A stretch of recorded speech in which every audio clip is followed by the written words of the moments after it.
Hi there, and welcome to this webinar, Facilities Management Contract Audits for Future Cost Savings by PRGX. Does your company frequently manage its contractual agreements and ensure that they are performed within budget? If not, cost-saving opportunities may be missed. Facilities management contracts are complex and a hassle to manage, but utilising a facilities management contract audit could save you time and money. These contract audits look at the contractual terms and project scope, often identifying billing errors, over or underspend, or compensation variances that many companies lack visibility in seeing. This webinar will explore what facilities management is, what it can achieve, and reveal all future cost-saving opportunities that these audits can offer. So before we get started, I'll quickly cover some housekeeping items. Firstly, if you have any questions or you're having trouble hearing us, please let us know in the question box. And be sure to follow us on our social channels, LinkedIn and Twitter by searching PRGX Global. So to get started, I'd like to introduce both of our presenters today. John Daniels, VP of Audit Operations, has worked for PRGX, leading service delivery to some of North America's largest clients. Having started in recovery audit in 2001 and working across multiple industry verticals, he brings many years of industry experience and offers extensive supplier contract audit expertise.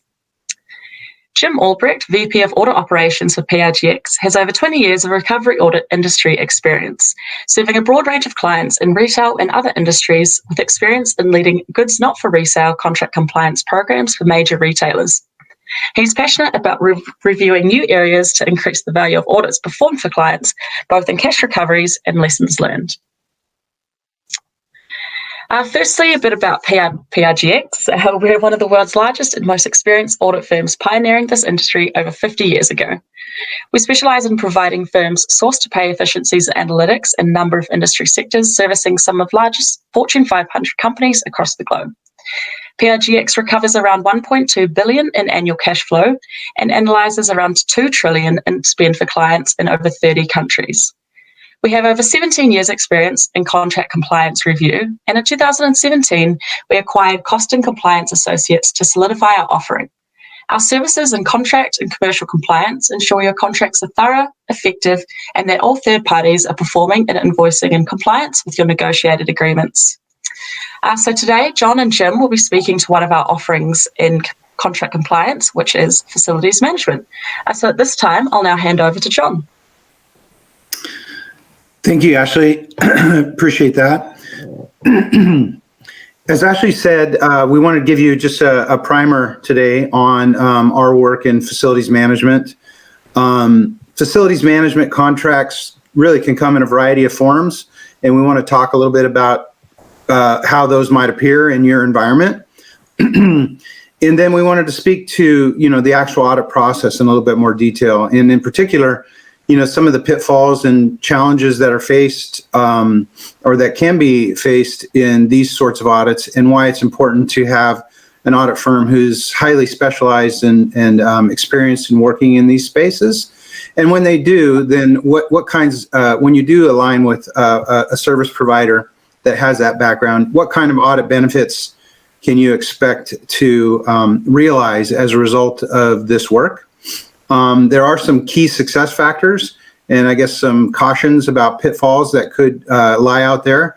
We want to, make those, bring those to your awareness again, in the idea of really trying to maximize the value that can come from this sort of work. And then speak to, what you could expect to come from one of these sorts of audits. We'll wrap up with some questions and answers at the end. If you have anything that you'd like to ask at the end, please feel free to let us know, and we'll be happy to chime in on that towards the end. So speaking to what we mean when we talk about facilities management, there really are kind of a broad range of potential contracts that could fall up under this this definition. And I think the largest and most significantly complex and challenging agreements to audit are those that we would call enterprise facility management agreements. These are typically for large, far-flung client arrangements where they engage an enterprise facilities management company to come in and really manage the breadth of, the various areas required to oversee the well-functioning of your facilities. So anything from hard and soft costs, energy, and other specialty solutions, and that can really incorporate a lot of various aspects of facilities management. These contracts are a lot of what we'll focus our discussion on today.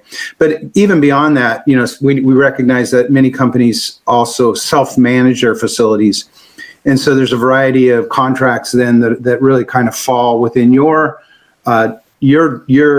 procurement domain that really represent risk to you.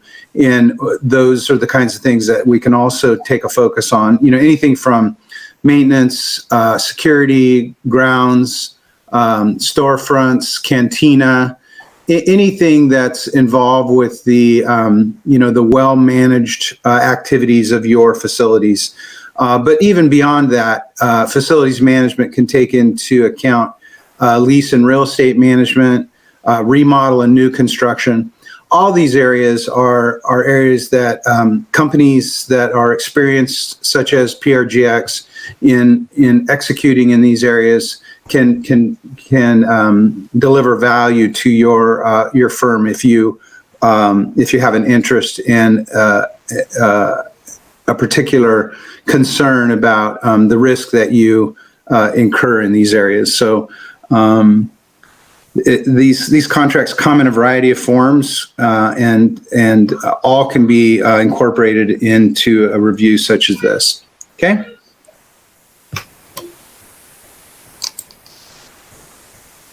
I talked a little bit earlier about the challenges that are represented in these sorts of audits, in particular when we talk about the enterprise facility management contracts, but really within any contract that you audit.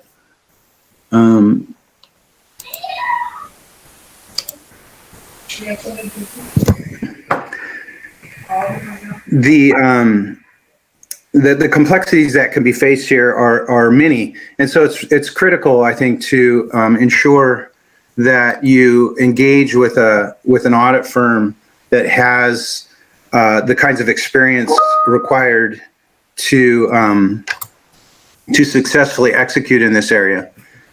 These are very complex contracts. They can be, with many pockets of opportunity for sure. But in addition to that, other pitfalls that can be encountered. So having an experienced audit service provider is critical to getting the full value delivery out of the wide range of spectrum of deliverables in this area, and also to avoid friction with your supplier and to really drive value. The kinds of areas of opportunity that we would recommend, that your service provider have a breadth of experience in are areas like manufacturing, services, and retail. When you have this kind of background, you've really faced the breadth of challenges that can be represented in this area, and certainly will lead to a well-functioning audit and something that can really deliver on the value proposition.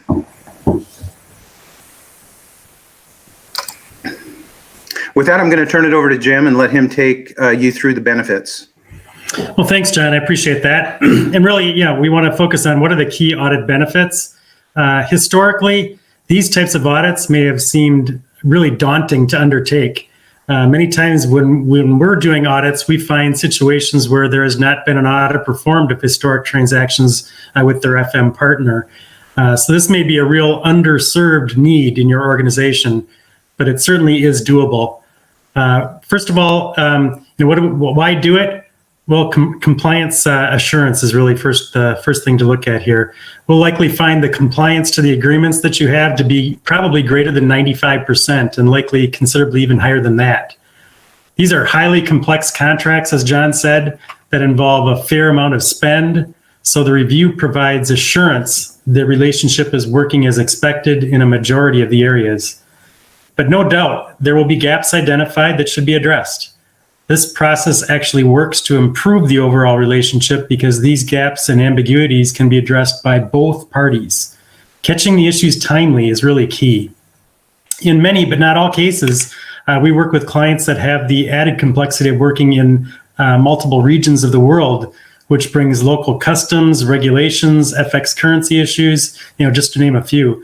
So that is yet another layer of complexity on top of everything else that we're talking about today. There can also be situations involving transition from one FM service provider to another. It could be internal, as John mentioned. Sometimes firms, handle things internally on their own, or it could be from one service provider to another service provider. So that transfer period has its own challenges with handoffs and other gaps in understanding and execution.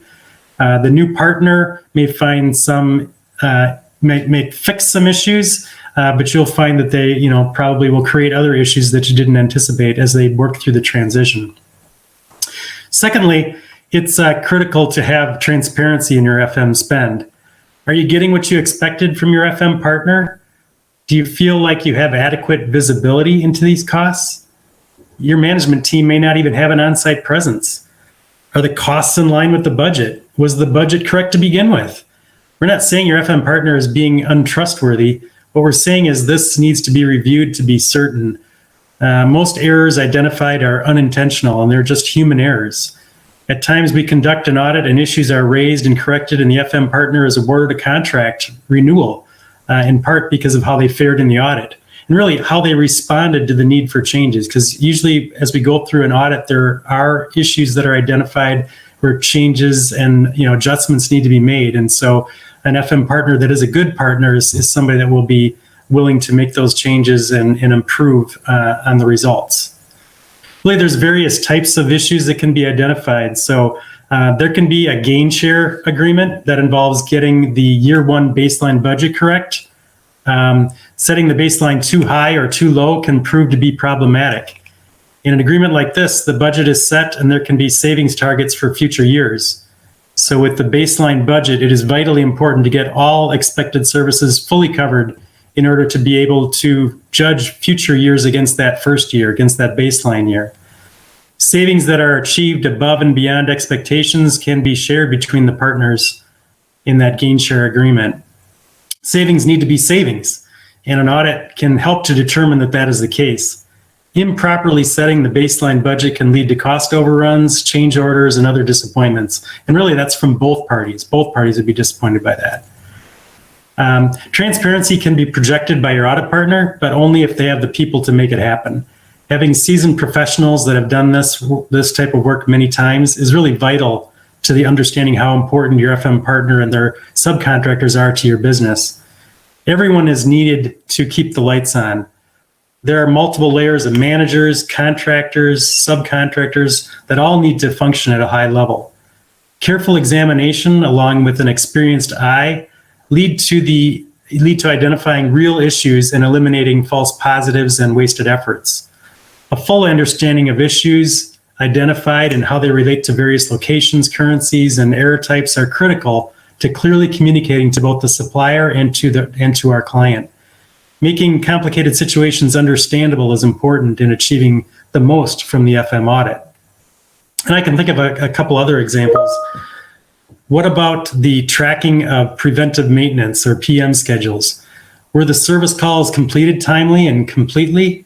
What I mean is, if maintenance is scheduled for, say, 4 times per year at a facility or a piece of equipment, was it actually performed as expected and as paid? This is important to ensure reliability of the equipment and address safety and health concerns. Another area would be third-party materials and services. Were the costs passed through properly? Are they budgeted or unbudgeted? Verification of these types of transactions is key to understanding the overall execution of the contract. Are the financial terms meeting with expectations? And not just yours, but is it meeting the expectations of your FM partner? Is anything unclear or just completely missing? Does your FM partner understand and execute against the agreement in a way that is consistent with your understanding? These types of tests will identify areas where there may be gaps that need to be brought out into the open and mitigated. Really, you could look at this as a health check on how things are going. And future optimization is key as well. Looking back at how things have worked up to this point is important to see where you are headed. but taking corrective actions where needed is how to realize the full value of your contract and of these reviews. The audit report out listing what has gone well and what needs attention should be a clear roadmap to optimization. And any cost savings may be used to fund the effort, both from historical findings and also future savings. So moving on to success factors, key success factors. FM audits can really be very challenging, as I've mentioned before.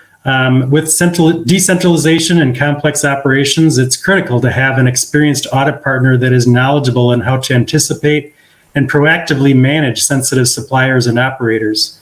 The relationship at the field level may be found to be a broad spectrum, from a very close relationship between the operator and the FM partner to something where there's absolutely no relationship at all. It's important to understand that and really appreciate the importance of the work they do, and to work with both sides to verify issues, eliminate false positives, and provide insights that will help to make the overall relationship stronger in the end. There really are several key success factors that can be used to ensure a successful audit is conducted. First of all, governance, as we've got listed on this slide. A strong governance tool to use with your FM partner is to execute an audit in keeping with the audit clause in your contract. So your contract probably already includes the right to do an audit. And there's a reason for it, and it should be actioned. There's a reason it's there, and it really should be actioned. Certainly there is or should be a level of trust between the FM partner and your company, but that trust can and must be able to endure the rigors of an audit. It's trust but verify. Those are very true words. A strong governance model for the audit will ensure the proper approval level is making the decisions on behalf of your company. Then moving on to execution strategy. Will the audit be performed remotely, or will there be boots on the ground to work directly with your partners? In a COVID world, boots on the ground may not be readily accomplished, but planning for the future, it is important to consider the benefits of traveling to the locations and reviewing documentation and support and meeting the supplier representatives personally. There's so much to be gained by making that personal connection with people and understanding their situation, what they're experiencing every day, and the challenges that they have working within the confines of the agreement. So this type of experience and commitment from an audit partner is really a good gauge of their capabilities. And then during COVID, I'd say the review can also be completed through the sharing of digital documents. It's not optimal, but that is something that can be done, and that is something that we do during this time period. Also, you should consider when is the best time for an audit. Every situation is different, of course, and in some cases an RFP is imminent, and understanding what has happened is a key input into the bid gathering process. What to ask, how to read the responses, and where improvements need to be made in contracting, execution, and operations. In other cases, an award was made in the past year or two. Depending on the type of agreement, a verification of year one based budget numbers may be vital to implementing the contract as intended. Sometimes there is a need for assurance the FM partner is supporting you properly. Maybe questions have been raised about a site or certain location, or about certain types of activities that would benefit from a deeper dive, just to verify that everything is happening as you intend or as you expect. It's really best to seek the advice of a trusted audit partner to determine the best timing and approach for an audit. In most cases, friction points will also be identified. Some may be more serious than others, but the overall relationship can really benefit from an improved understanding of the root causes and selecting an audit partner that has the experience to synthesize observations into real-world solutions. This is key to maximizing the benefits of these reviews. And who should you partner with? Can it be accomplished with in-house resources? Do they even have the time and availability for this type of audit? Because there are really some particular demands that are put on the audit team for this type of review. Do they have experience dealing with managers, contractors, and subcontractors? Are they able to bring forward workable solutions that will fix the problems for both parties? Simply identifying issues is not really sufficient with this kind of audit. You really need to develop a sound plan for issue mitigation as well. So an outside third-party audit partner may be the better way to go. Either way, the experience level of the audit team is critical not only to conducting a successful audit, but also to synthesize the learnings into something that can be operationalized, to realize future optimization and potential cost savings. In the end, the audit should solve problems. A well-run audit should be a win-win. The audit should help to close gaps, which in turn should enhance the relationship with your FM partner. So expected results and outcomes. Many contracts include provisions for an annual audit. There may be a budget already set aside for this purpose. Looking for that is a really good place to start. In order to really achieve the most from your FM audits, an independent, objective, and I'll say experienced perspective and analysis will get you headed in the right direction. Simply treating this like any other contract compliance audit is not sufficient for the complexities found in these types of reviews. Having the experience of a proven partner will help to maximize your overall results. Ask your potential audit partner for references. It's important to hear what others have experienced. What was it like working with the audit partner?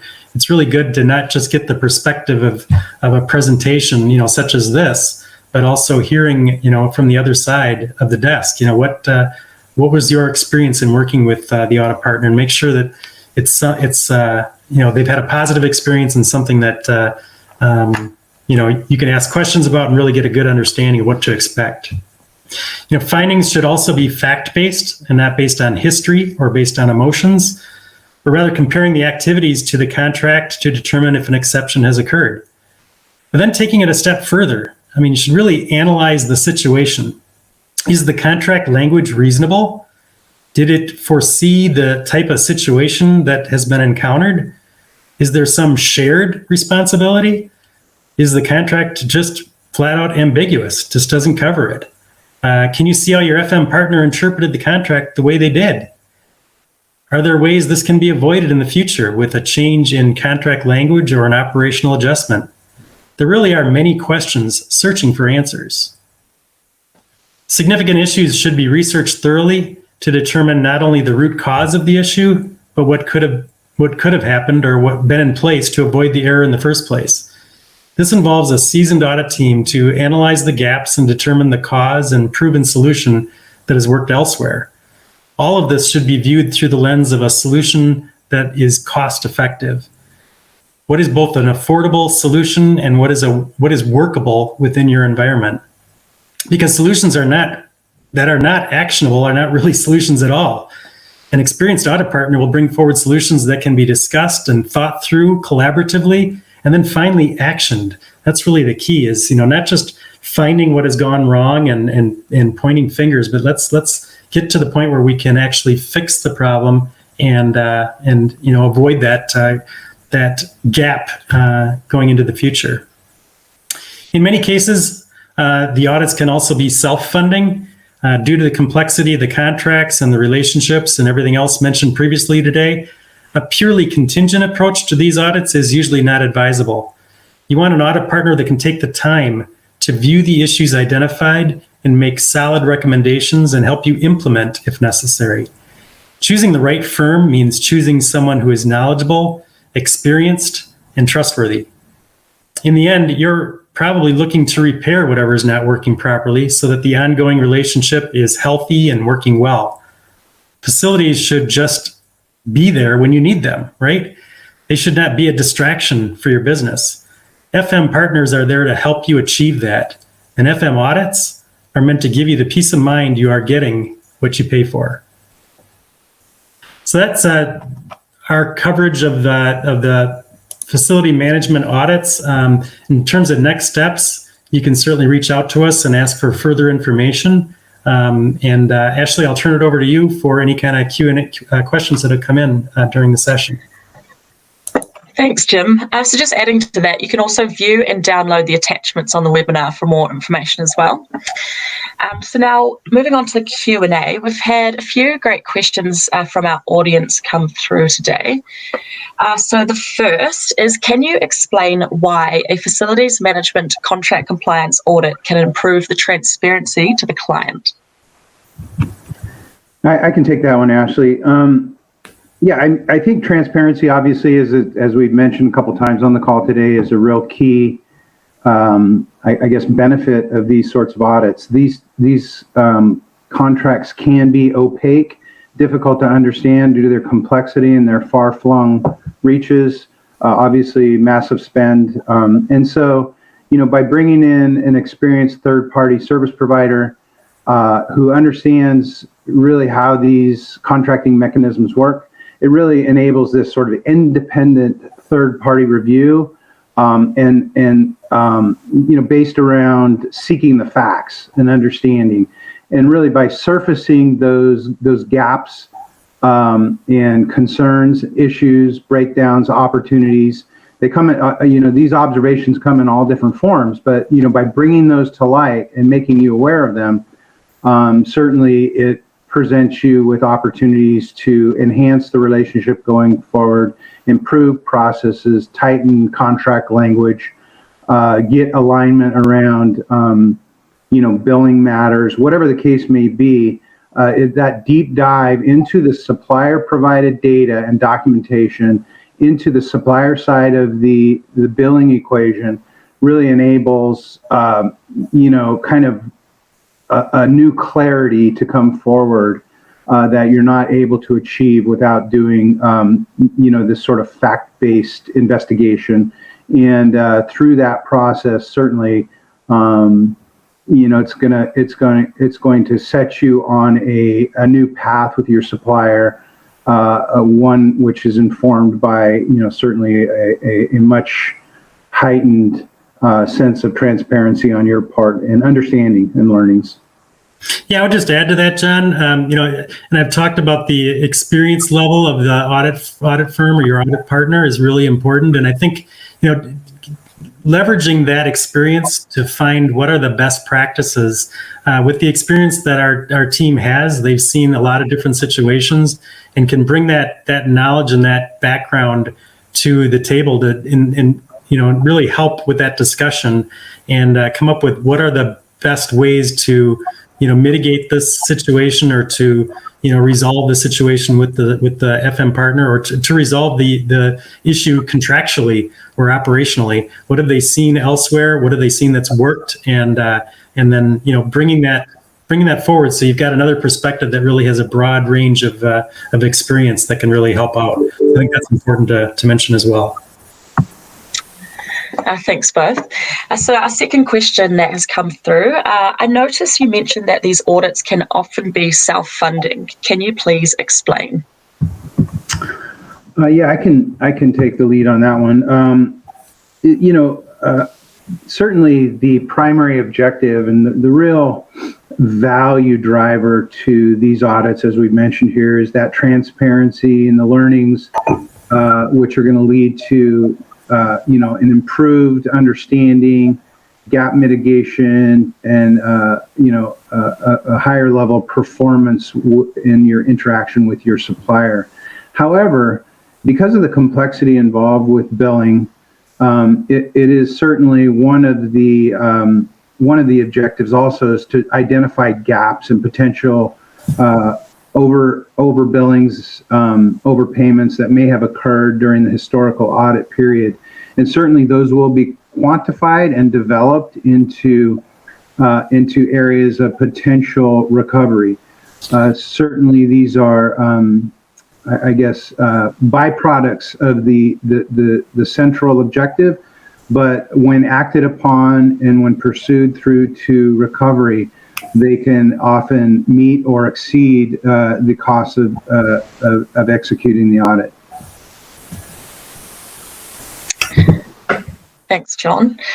So the last question today is, what is the required support cost and impact to the client and contractor organizations when facilities management audits are completed? So the required support cost. Yeah, I think when it comes to the contractor, certainly, a large part of the interface, the interaction is with the supplier. And to the extent that the supplier opens up, is transparent, and can provide high quality data and are responsive to the questions of the audit process, the audit can move smoothly through to conclusion with a relatively minimal impact on the supplier organization. And certainly these audits are conducted all the time, and that's typically the way they work. I will say that depending on the, as I mentioned, the level of transparency, cooperation, and the quality of the data, there can be some variability in terms of the impacts to the supplier. Ultimately, to the extent that the supplier cooperates, we can streamline it, and it can be a fairly light touch on the side of the supplier, but they have something to say in that equation as well. And so we always encourage suppliers to be as transparent, cooperative as possible to allow the swift and efficient execution of the audit.